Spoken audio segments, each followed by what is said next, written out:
iHeart, get ready. Fantasy football is here. Welcome to the Scout Fantasy Show. ScoutFantasy.com is home to the Fantasy Football World Championships and the best players in the world. Real money winners giving their secrets to help you win. Now exclusively on iHeart. This is the Scout Fantasy Show with your host, the one, the only, Dr. Roto. It's Dr. Roto. Get out the insurance cards. Get out the copay. The office is open, my friends. So I don't often do this, but I think today is going to be primarily a DFS podcast because I think there's a lot of intricacies in tonight's slate that need to be discussed, both who to play and strategically what to do. So I'm just going to look at this as a whole, and I don't know whether to use FanDuel numbers or DraftKings numbers. I'll use DraftKings numbers for purposes of this because we need two pitchers, and maybe this is something that might make it easier for us. So when we look at fantasy baseball, we always need to start with our pitchers. And I was explaining this to a friend of mine yesterday, and I said to him, if you don't have the right pitcher, you lose. And I believe that. I believe that if you don't have the right pitcher, you lose. So in a slate like tonight, where there are so many good choices, there are many factors that you have to look at. Who's going to get the win, right? Who's going to let up the fewest runs? Who is going to get the most strikeouts? Every site has a different dynamic of how much things are worth. You know what? I don't want to go into that here, but I want to go into the types of players and the relative value for their what they're giving you. So, Drew Pomeranz, I don't necessarily love him against the Yankees, but he does strike out guys, so he is of interest. But how does his price at $7,600 relate to somebody else Jose Quintana, who's $8,200? Or Chris Archer is $10,600. Is that worth the money? These are the decisions that we have to make when we're playing DFS. So sometimes paying up is a good idea, and sometimes paying up is a bad idea. So let's talk about paying up as a good idea. I'll look at Max Scherzer. Okay? Max Scherzer is $13,000 on DK tonight. That is an enormous amount of money. Enormous. And it's going to change how you form your lineups. You're going to have to find a second starter who's cheaper to go with him. That's for sure. Now, will people play Max Scherzer tonight? Maybe not. Why? There's Jacob deGrom at $10,900. There's Chris Archer at $10,600. There's James Paxton at $8,800. So I'm sure a lot of people out there are saying, why would I pay $5,000 more, $4,200 more for Max Scherzer than I would for James Paxton? Do you know what you get now with Max Scherzer? A buying opportunity. Right? That seems crazy. Max Scherzer, a buying opportunity? How is this possible? It's possible because people may not want to pay the huge price tag. The question then becomes, is Scherzer worth his $13,000 price tag? I don't know about that. That's a hefty amount of money. That's a hefty amount of money. So he's got to be really, really good to be worth that $13,000 price tag. We're talking 7 to 8 innings, 1 earned run, 12 strikeouts good. So I have to weigh the relative cost of starting Scherzer versus who else I could have started and how much money I could have saved. So let's look at some options tonight on DK. Okay? Ivan Nova, 6,100. Ivan Nova's pitched great. Right? Maybe he's a good buy, but he doesn't strike out guys. Jose Quintana, we discussed, always could be good. The Rays are a good team, but not a great team. Chris Archer, the aforementioned Archer, 10,600. How about Jaime Garcia, who's been very hot recently? 7,300, but he doesn't strike out guys. So as you see, all these pitchers have what I call warts. Jake Arrieta, $9,000. Highly inconsistent. Could be good, maybe he's not. What about David Paulino at $6,200? He's interesting. The Houston Astros are playing out of their mind. He could get a win. What about Robbie Ray, who's single-handedly been one of the top pitchers in all of baseball over the last, 2 or 3 weeks, $11,900. Oh yeah, Marco Estrada, he had a crappy start last time, but before that he's been pretty good. He's $9,200. James Paxton's $8,800. He may not go 9 innings for you, but he might give you 6 innings of fantasy goodness. So what do you do? What do you do? On DK, there's 2 real good options that I see. One, put a high-priced pitcher with a lower-priced pitcher and average them together. So maybe I take Scherzer and I take Paxton and I go $13,000 plus 8,800 is 21,800 divided by 2. It's like 10,900 per. I can do that. Or I might just go James Paxton and put him with, Marco Estrada. And I'll save myself a whole lot of money that way. Right? So Paxton and Estrada, if I put them together, are much cheaper. Right? That's about $18,000. And now I've just saved myself a bunch of money. So those are my 2 options.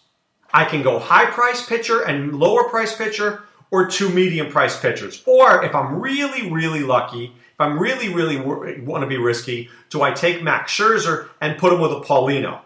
That way I can save money too. $13,000 and $6,200 only cost me $19,200. So what I like to do is this, and I've mentioned this before on air, and I'll mention it again now. I probably play 3 teams most nights, 3 lineups. And I do it this way. I'll have a high-priced pitching lineup, I'll have a balanced lineup, and I'll have a cheap pitching lineup. And I try to put my offense around those guys. Now, what will I do with my offense? I'll try to find about the 1 stack and maybe a couple of other players I'm interested in, put them on each roster, and then try to work around what I have left. So, for example, for argument's sake, if I want to take a Yankee stack tonight, okay, let's just say for argument's sake, I hate Drew Pomeranz, I take some Yankees, I put the Yankees in each one of those 3 lineups with those different pitching combinations. And then let's just say for argument's sake, I gave out Anthony Rizzo as my Roto Visionary today on SiriusXM Fantasy Sports Radio. I have Rizzo and my Yankee stack. That's what I'm starting. So I've got 4 guys in my lineup, usually about 3 guys I'm trying to stack with Rizzo. Maybe sometimes I stack 4. It all depends, but let's just say 3. So I've got my 2 pitchers, Rizzo, and then I've got my Yankee stack. And now I work around that. And see, well, with my expensive pitchers, I need to now stack a cheaper team. With my cheaper pitchers, I can now stack a more expensive team. And with my balanced guys, I can kind of play around with it and see which way I want to go. Is that complicated? Yes, it is complicated. I'm not going to lie. It's not the easiest thing to do, but this is what we can do. Right? So we want to sit here and figure out which pitchers make the most sense, which hitters can we slide in with each pitcher, where do we get the right value, and how do we win? Now, being contrarian helps us in GPPs. Once again, I'll go back to Max Scherzer. Is Max Scherzer contrarian? I can argue that he might be. I can argue that Scherzer might be contrarian because he's so expensive. Most people look at that price tag and say, $13,000, are you insane? I'm not touching him. Right? I'm not playing him. Robbie Ray, contrarian. That's a high price tag. Why is Robbie Ray contrarian? Man, why would I pay $11,900 for Robbie Ray when I can get Jacob deGrom for $10,900? Now Robbie Ray goes lower owned. Right? Robbie Ray's not going to be the most owned guy because you're looking at Robbie Ray. Watch. He's $11,900. Why not just pay another $1,000 and get Scherzer? Why not just pay $1,000 less and get deGrom? Who am I not taking? Robbie Ray. Right? So you've got to look at that and try to differentiate yourselves from your competition. Right? Why would I go pay for Robbie Ray when I can get Chris Archer? Now, I can talk myself out of everything, but why would I do that? I wouldn't. At some point, I want to identify the pitchers who I like in general, and which guys even make the cut and which guys don't. Right? Some guys will never make the cut tonight. I will never play Tim Adelman tonight, no matter what. Kevin Gossman is not on the radar tonight, no matter what. Masahiro Tanaka is not on the radar tonight, no matter what. Jeff Locke is not on the radar tonight, no matter what. So there are a lot of guys I'm ruling out. I'm just trying to differentiate between the 6, 7 pitchers that I like tonight. Now, this is a very rare night. Most nights, I barely like 1, maybe 2 pitchers. Maybe 2 guys. Tonight, I can make an argument for a bunch. Let's see. Could I start Archer? Absolutely. 1. Jaime Garcia has been hot as heck. 2. DeGrom, always in play. 3. Arrieta might be sneaky. 4. How about Robbie Ray? Been good. 5. Marco Estrada, don't forget him. 6. Paxton, I like this guy. 7. Max Scherzer, 8. I got 8 guys I like tonight. That's not easy. That's a tough night. That's a tough DFS night. Okay? Now, I want to talk about something else in DFS, and I think this is of utmost importance. Last week, I was really hot in DFS. Maybe the last 2 weeks, I've been really hot. And then over the last 3 nights, I've been terrible. Really, been bad. Like, oh my God, I can't believe that's my number bad. I'm the same guy. I'm the same Dr. Roto. Did I change from last week to this week? Did my analysis change? No. Sometimes we're hot and sometimes we're cold. I always used to joke with Tommy G. Tommy G would be like the greatest baseball DFS guy in April and May, and he's like, dude, June, don't listen to anything I say in June. He always would lose. And then he'd get really hot again later in the summer. That happens to the best of us. And Tommy's the best player I know. Right? If you take the same process every time, and I do, I take the same process every time. I look at this, I look at this, I look at this, boom, I go through it. Then I always check the optimizer, always, for confirmation that I'm on the right path. I go, ooh, the optimizer has him as like the 3rd ranked guy. I'm on the right path. I'm entering my lineup. Right? Could I lose? Absolutely. That's part of the game. But I've known that I've done everything right to get me to that point. So I expect to win. But I tell you this. If you're in Vegas, and a lot of people don't do this, okay? And this is a big problem with the gambling in general. You're in Vegas, you lose a couple of hands, and now you're playing, $10 blackjack. You lose a hand. And we'll do it a different way, $25 blackjack. You lose a hand, now you're down 50, you lose a hand, down 75, lose a hand, down 100. And now what are you doing? You start betting 50. Why do you start betting 50? Because I just lost 4 hands and I'm down 100. Now you lose 2 more hands. What are you down? Another 100. Now you're down 200. Oh my God, how do I get out of this? Let me bet 100 a hand. Now you lose that hand, you're down 300. That's not what you do. That's not how you dig yourself out of a hole, creating a bigger hole. How you dig yourself out of a hole is by playing light. So tonight, I will play, but I'm not going to go in for $150 tonight. I'll put in 3 teams at a smaller amount, be in there. If I do well, I'm back on a hot streak, and I'm playing with found money. I always want to play with house money, not with my money. I play with my money, Mrs. Roto gets annoyed, I'm in trouble. Right? So I want to start slowly and build up the bankroll again. So have I been cold the last few weeks? Not the last few days? Yes. Last few weeks have been great. Last couple days, terrible. Will my luck change? Absolutely. If my luck doesn't change, I slow down more. Maybe I take a night off.